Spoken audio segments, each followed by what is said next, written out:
అన్న వారసుడు వచ్చాడు అన్న మీరు ఏ నేషన్ అన్న మీరు ఏ నేషన్ అదే వాయిస్ మీరు ఏ నేషన్ ఎలిమినేషన్ లిస్టులో జరిపారు అందరూ జాగర్ భాష అన్న మీరు ఎలిమినేట్ అవ్వడం పెద్ద ప్రాబ్లం కాదు కానీ మీరు పీపుల్ మ్యాన్ గా అయితే మా అందరి హృదయాలు అయితే గెలుచుకున్నారన్న నిజం అన్న సో నేను అడిగే ఫస్ట్ అయ్యో మీరు అడిగారు ఆయన చెప్పడు ఒక్కల తర్వాత ఒకరు అడగండి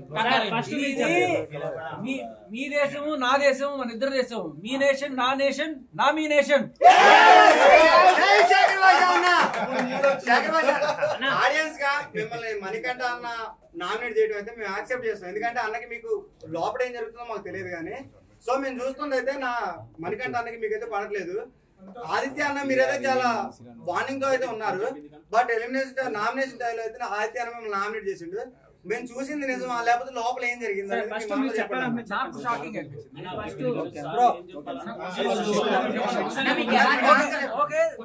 మీకు తెలిసింది గోరంతా తెలియాల్సింది కొండంతా ఇది అందరికి ఒకటే చెప్పట్లేదు కొత్త విషయం చెప్తున్నాను మీకు బిగ్ బాస్ సెకండ్ వీక్ లో నేను ఇచ్చిన కంటెంట్ చాలా ఉండింది అది బయటికి ఎందుకు రాలేదు నేను నిజంగానే ఆశ్చర్యపోయే బయటకు వచ్చిన తర్వాత ఒకటి టాస్కుల్లో నన్ను ఆడించలేదు నా పేరు రాలేదు ఒకే ఒక టాస్క్ ఆ సాంగ్స్ టాస్క్ లో నేను ఆడుతా అన్నప్పుడు కూడా కెప్టెన్ నన్ను వద్దండి సో ఏ రకంగానూ టాస్కుల్లో పాల్గొనే అవకాశం రాలేదు ఆఖరికి సంచాలకుగా చేస్తాను అనుకున్నప్పుడు కూడా ప్రేరణ నేను ఏం చేయలేదు కదా నేను వస్తానంటే సరే ప్రేరణ సంచాలకి ఇచ్చాం సో ప్రేరణ ఏదో అంత ప్రేరణ గేమ్ ఎలా అనిపిస్తుంది సార్ జెన్యూనా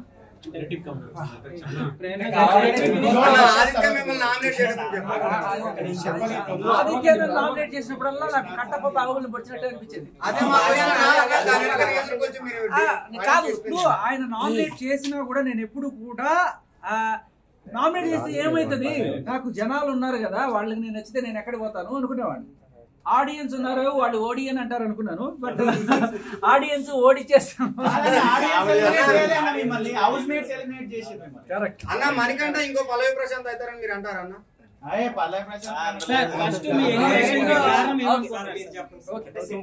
సో నేను ఎలిమినేషన్ అయినందుకు అస్సలు ఏ రకమైన బాధ లేదు ఎలిమినేషన్ అయ్యి ఇంటికి వచ్చాను హ్యాపీగా అండ్ ఎలిమినేషన్ చేసిన నా హౌస్ మేట్స్ని కూడా నేను తప్పు పట్టను వాళ్ళందరూ కూడా ప్రేమతోనే నేను నా బిడ్డను చూడాలనే కోరికతోటి వాళ్ళు ఎలిమినేషన్ చేశారు బయటికి ఏ రీజన్స్ అయినా చెప్పుండొచ్చు కానీ నాకు నచ్చని విషయం ఏంటంటే ఈ వారం రోజుల్లో నాకు అవకాశాలు తక్కువ రావడం మరి అది కావాలనా లేకపోతే దురదృష్టవశాత అనేది అది పక్కన పెడితే సరే టాస్కుల విషయం లేకపోయినా నేను వేసిన జోకులు కావచ్చు నేను మీకు ఎంతమందికి నేను ఎవరికి తెలియదట ఈ విషయం ఈ దొంగతనాలు చేస్తున్నారు కదా అది ఇక్కడ తీసుకొచ్చి ఇది ఇక్కడ చూసి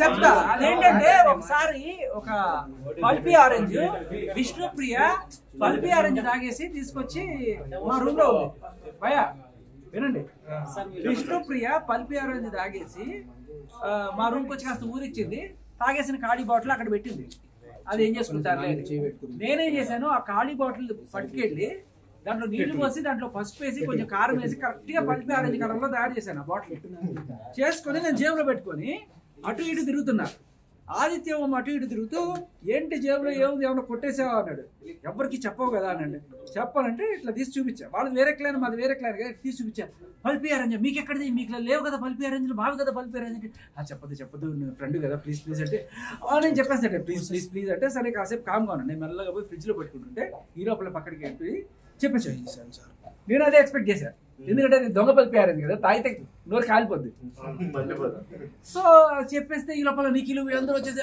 ఏం చెప్పేసి తీసేసి ఓపెన్ చేసి తీరా చూస్తే అది పసుపు కారం నీళ్లు పడింది సో ఈ కనీసం అంటే ఇది ఒక ప్రాంక్ ఈ దొంగతనం కూడా కాదు చెప్పాలంటే ఒక ప్రాంక్ ఇది కనీసం కంటెంట్ గా కూడా బయటికి రాలేదే అని చెప్పి నేను మొత్తం ఎతికా బయటకు వచ్చిన తర్వాత ఇకపోతే కొన్ని వందల జోకులు ఆన్ ద స్పాట్ తప్ప పడేవి ఇవన్నీ ఏమైపోయాయి ఎవరన్నా నా మీద పగబట్టారా అనిపించింది నాకు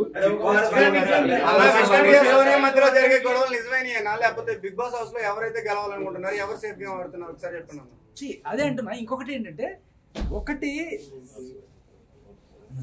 ఏదో రకంగా ఒక ఎంటర్టైన్మెంట్ దొరుకుతుంది జనాలకి గెలుపు ఓటములు పక్కన పెడితే ఆ చూసే కాస్త టైంలో జనాలకి కాస్త జోకులు దొరుకుతున్నాయి నవ్వుకుంటున్నారు అనుకున్నప్పుడు అవి కట్ చేయడం వల్ల ఎవరికి అడ్వాంటేజ్ వస్తుంది? అంటే ఒక వర్గానికి ఫేవర్ గా కాదు కదా, వాళ్ళు వర్క్ చేసేది టీఆర్పీలు జనాల కోసం కదా. సో దాని వల్ల ఏ రకమైన లాభం ఉండదు కదా బిగ్ బాస్ కి. సో మరి ఏ రకంగా ఏదైనా టెక్నికల్ ఫాల్ట్ వచ్చి మిస్ అయిందా? అదే నాకు ఆశ్చర్యం వేసింది.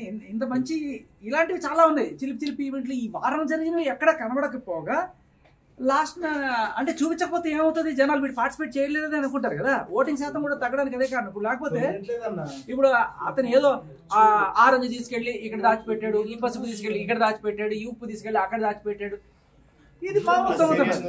కానీ దిస్ ఈస్ అ ప్రాంక్ అని చక్కగా మసిపూసి మారేడుకాయ చేసి వాళ్ళ చేత కారం చూసి తాగించడం అంటే నాకు మంచిగా అనిపించింది. ఇది ఇలాంటివి రాకపోవడానికి ఏంటి కారణం అని నాకు ఇప్పటికీ అర్థం కావట్లేదు.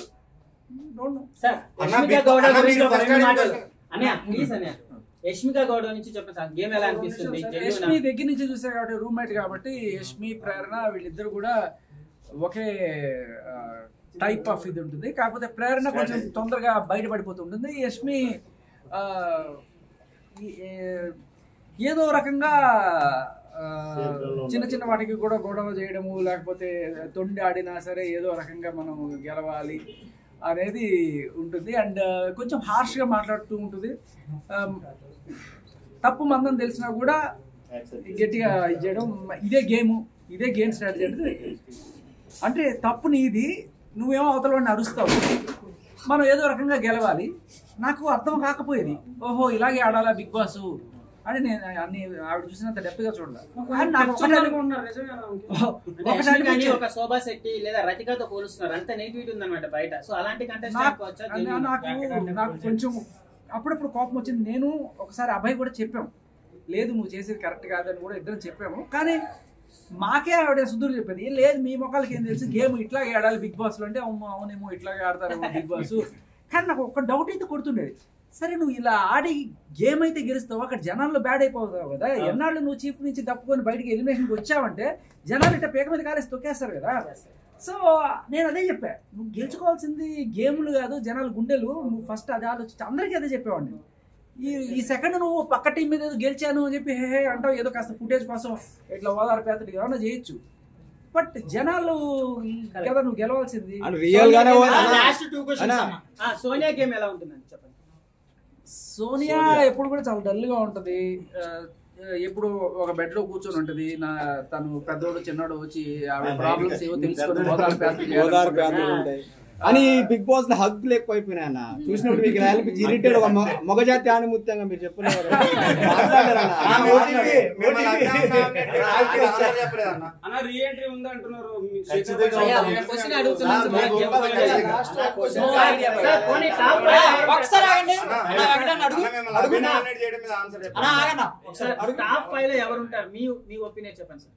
అంత ఐడియా లేదు కానీ నాకు నేను కోరుకునే అయితే విష్ణుప్రియ అండ్ సీత ఉంటే బాగుంటుంది అనిపిస్తుంది. అంటే నిఖిల్ టాప్ 5 లో ఉండరా?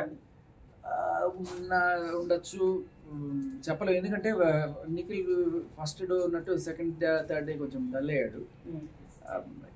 అంటే నిఖిల్ కి కాస్త ఫ్యాన్ బేస్ గట్టిగానే ఉంది కాబట్టి సర్వ్ అవుతున్నాడు. ఎందుకంటే నాకు ఒకటైతే అనిపించింది,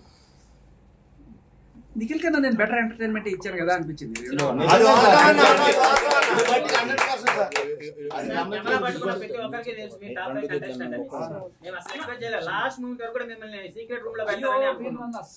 నేను బిగ్ బాస్ ని తప్పు పట్టను, ఎవరిని తప్పు పట్టను, ఆడియన్స్ కూడా తప్పు పట్టను. కానీ నేను ఒకటే బాధపడేది ఏంటంటే నేను ఎలిమినేట్ అయ్యేందుకు కూడా కాదు, నేను ఇచ్చిన కంటెంట్ బయటికి రాలేదే. నా పాయింట్ గెలవడము ఓడడము కాదు. నేను అందరికీ చాలా మంది మీరు యూట్యూబ్ ఛానల్స్లో చాలా మందికి ఇంటర్వ్యూస్ ఇచ్చేది. ఎందుకు వెళ్తున్నాను అంటే నేను ఎంటర్టైన్ చేయడానికి వెళ్తున్నాను తప్ప, నేను మనసులో గెలుచుకోవడానికి వెళ్తున్నాను తప్ప గేమ్ గెలవడానికి. ఆ ప్రయత్నంలో గేమ్ గెలిస్తే గెలుస్తానేమో, కానీ నేను గేమ్ గెలవడానికో